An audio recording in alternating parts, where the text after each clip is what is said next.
Hey kids, this is Ivan. How you doing? Wouldn't playing in a D&D game where the only race available to player characters was human suck?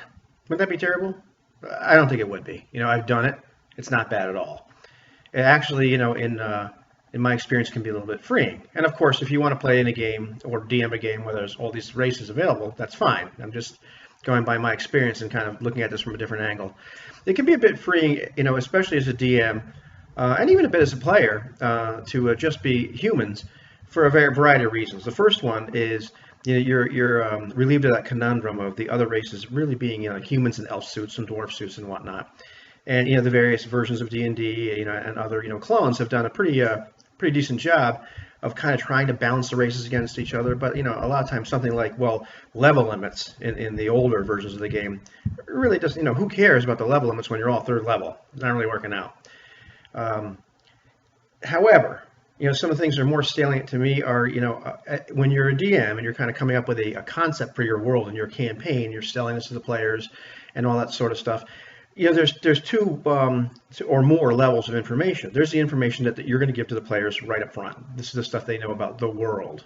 And we're not talking about a dungeon or a particular adventure, we're talking about just the world in general, what's going on. But then there's the stuff that they don't know yet.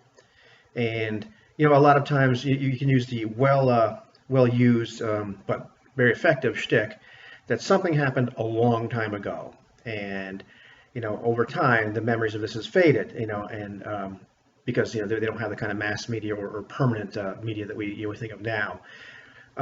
Except, geez, that works really good when the average life expectancy might be 40 years old for a human.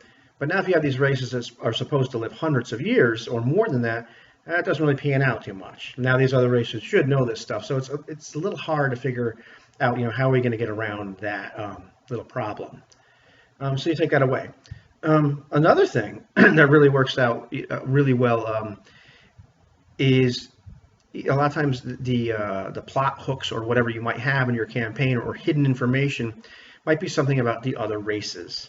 And it kind of throws a monkey wrench in there if there's some dark secret that the elves have, but you can play an elf. Well, now you're playing a stupid elf that's been ostracized or something, and that can be kind of strange. And after a while, you're kind of clutching at straws trying to explain why this is possible.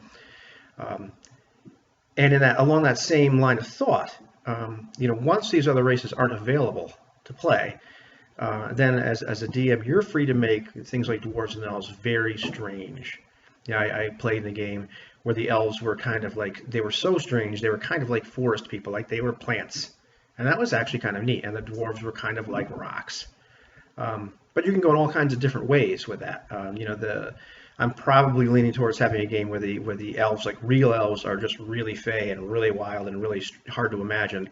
And if I allow anybody to play an elf, it'll be a half elf. It'll mechanically be like a basic D&D or maybe first edition, ish elf, but it's a half elf because real elves are just really, really strange.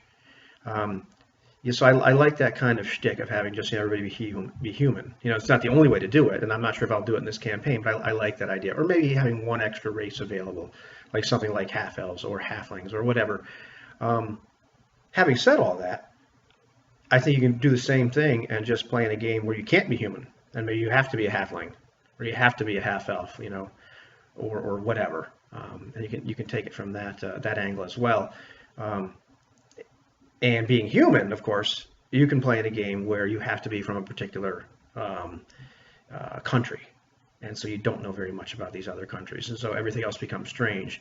I think probably one of the points I'm getting at over and over again in my head, like why I like to do this, is I like everything outside, the realm of experience of the player characters, what they would know starting out, as really strange. That way I'm free to create stuff, and they're free to explore stuff and not have things be either have spoilers or just have trying to have this really unbelievable mental gymnastics of why they don't know stuff they should know. Why not?